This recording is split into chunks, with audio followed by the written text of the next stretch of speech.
Welcome to White Space, where this week 4 of us at DCD have been tracking down the top news stories in the data center industry. Let's go straight in and talk about edge computing in Russia. Michael, what have we found out there? Well, Nokia are joining with the Skolkovo Foundation, which is the Skolkovo Innovation Center it's near Moscow in Russia. So basically, Nokia are getting involved to kind of help the projects develop through funding awards that are made to encourage innovation within mobile edge computing at this centre in Moscow. It's interesting in many ways, but probably mainly because the way the centre is still kind of under construction.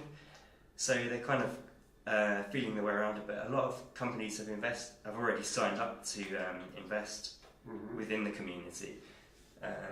Nokia are just the latest in a long line of them. It's kind of interesting to see Nokia, this bit of Nokia, the networking side, looking east, while the handset part of Nokia sort of famously joined up with Microsoft and disappeared, more or less. I've read Mike's story, and apparently they now have like about 1,000 tenants there, right? Yeah, and I think only a couple of months ago, Zaha Hadid Architects were announced as the winners of the project to construct a new facility there. So it's still very much got a great deal of momentum, really, in spite of a lot of the negative publicity that has come out.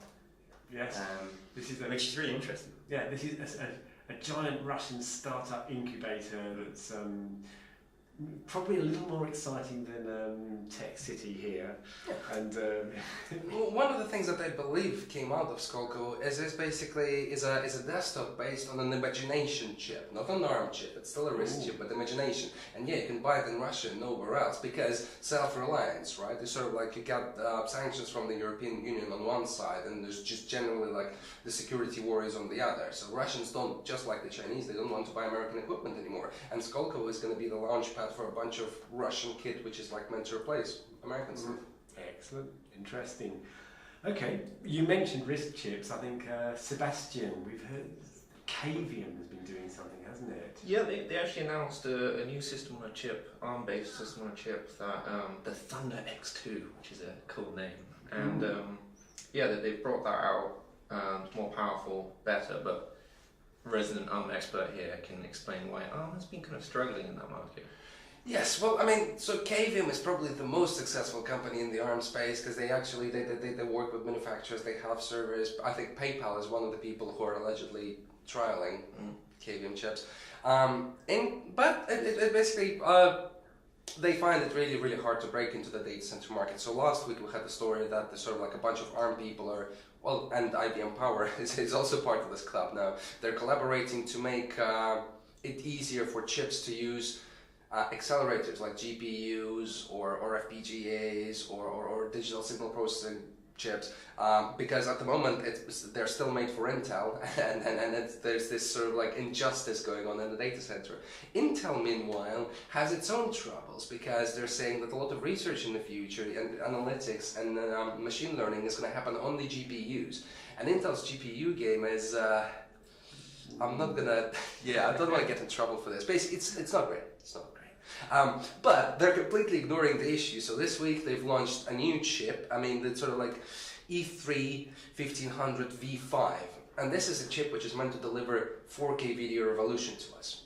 So the idea is that by 2020, about 80% of traffic is going to be video. At least that's what Cisco predicts. And by the same time, the number of devices that can play 4K is going to triple. I mean, mobile phones can already do it, it's easy.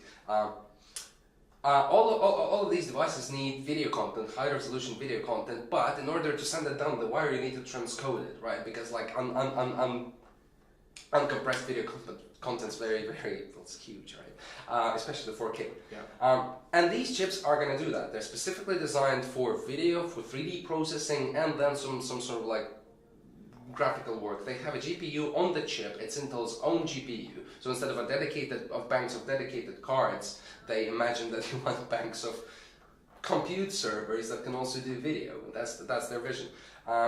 It's sort of like on the market this summer. A bunch of people are interested, mostly telecoms, content delivery people. Probably someone like Netflix would be interested. So I mean, good luck to them. But this seems like doing it old school. AMD had the same idea. Oh, we'll put everything on the same chip and they're going to sell like hotcakes, and they never did. So if I was Intel, I would probably think about that. Series dedicated GPUs. At least think about them, because otherwise Nvidia is going to take your cake. Well, there was some other Intel-related news though with Dell. They revealed Project Triton, which you were teaching me is Russian for newt. Yes. But yeah, it's this new water cooling technology that they've started rolling out to eBay, for example. And when they trialed it with Intel, it massively improved. They just overclock because it can get right into the server sled, some water, and cools it right down. And they claim some big things. They claim it's the lowest water consumption of any liquid-cooled solution available. But we'll see when it comes out properly. Because it's tricky, right? You don't want to put water through your server. No, actually, there's pipes like right above the motherboard. It looks dangerous. No, Right, and it's water, not sort of. There's not a kind of indirect coolant. just normal water. Right. But it goes sort of up to the. Really close. They said future versions they want to get even closer. They want to get right into it. We were looking at a paper they published. So if you look on the article, it kind of goes into that. It's quite interesting. Mm-hmm. Right, interesting. Yeah, I mean, liquid cooling generally has been sort of proposed for a long while as being the big thing that will happen when power densities in the rack gets to the stage where you can't remove the heat any other way. But obstinately, people keep using RISC chips and things like that to keep the power density lower, and so it never quite reaches a stage where you absolutely have to do it. And data center people really don't do things very often unless they absolutely have to. Yes, and interesting. Do you remember the Apollo system, HP's water-cooled setup? Now, basically, Dell says it can take it on with sort of like it's about 60% more efficient. Oh, right. Than Apollo. 92% less water. Less cooling power, and 62% than the normal air cooling, and 62% less than the Apollo 8000. Right, and the HP Apollo thing had used heat pipes as an intermediary, so the water didn't have to get to the electronics, which struck me as a sort of almost archetypally sensible HP type approach. Let's keep the water on one side and have these heat pipes that move the heat to it rather than take the water into it. Mm. But hopefully we'll hear more from HPE soon. They've got HP Discover coming up. Yes, right. And we'll be there from the ground floor letting you know what happened. Excellent, good. So Max, you've had a briefing with Intel that by the time this video is up will be on the site. What's the story there? Yeah, I can't stop doing these Intel briefings. No, but this is okay. They also get another chip, and it's sort of like it's a soft launch, so there's not going to be a big press release about it, a big song and dance. But I think it's an E7, and it's a chip designed specifically for analytics. So like it supports up to I think 24 or 28 terabytes of RAM. And so if you want to do in-memory analytics, this is your chip. And also I think it's like something crazy like 12 sockets per system. Was it 8? Okay, don't remember. But anyway, it's a huge improvement over the last generation, and it's an insane number of sockets per system, which means you can build really, really dense, almost supercomputing level systems with this. So they're saying that actually like the fields of analytics and supercomputing are merging. Mm-hmm. And eventually there's going to be like this one big sort of like terrible supercomputing thing, because at the moment like the technology is way too different. Supercomputers still have their own proprietary interconnects, like the architectures are different. It's all cluster based rather than system based. Okay, so on the one hand Intel seem to be doing multiple specialized processors, but and on the other hand, they're saying that in the future they're going to merge into one thing. Well, no. It was specialized, workload optimized, they call it, and it's their thing. A couple of years ago, they picked up this banner, everything is going to be workload optimized, and that's where FPGAs and the acquisition of Altera comes in as well, because FPGAs essentially allow you to yourself, or the software provider, to customize a portion of the chip. So if you're like someone like SAP or SAS, you basically, you know that your customers are going to be using this chip, and it has field programmable gate arrays, so you can accelerate certain parts of your code and do some really, really clever stuff, and it's going to be way faster than if you didn't have these FPGAs. Again, sort of like recent acquisition, they're building into every sort of serious chip they have, and in the future, software developers will have to think about chip architecture when they write their software. Excellent. Good. I mean, I'm particularly impressed that you managed to produce all this other stuff and join us when you've been quite busy with something else this week, haven't you, Max? Okay, I can't stop watching this data center video. It is amazing, right? No one can blame me. Yeah, absolutely.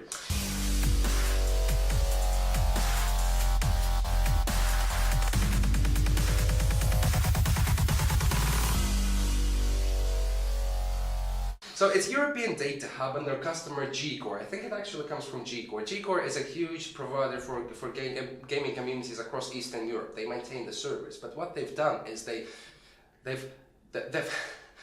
created this poem in video form about the data center. It's got slow motion. It's got, slow panning shots. It's got Dutch angles. It's got flares. It's got explosions. There's CGI there, warships and tanks, and did I say slow motion? There's loads of that. Yes. Great soundtrack. So basically, if you still haven't seen it, it's about 7 minutes long. Go and watch it. It's totally worth it. We're still worried about you though. This is an intervention. I've been watching. I think that's all from us. See you next week in the white space.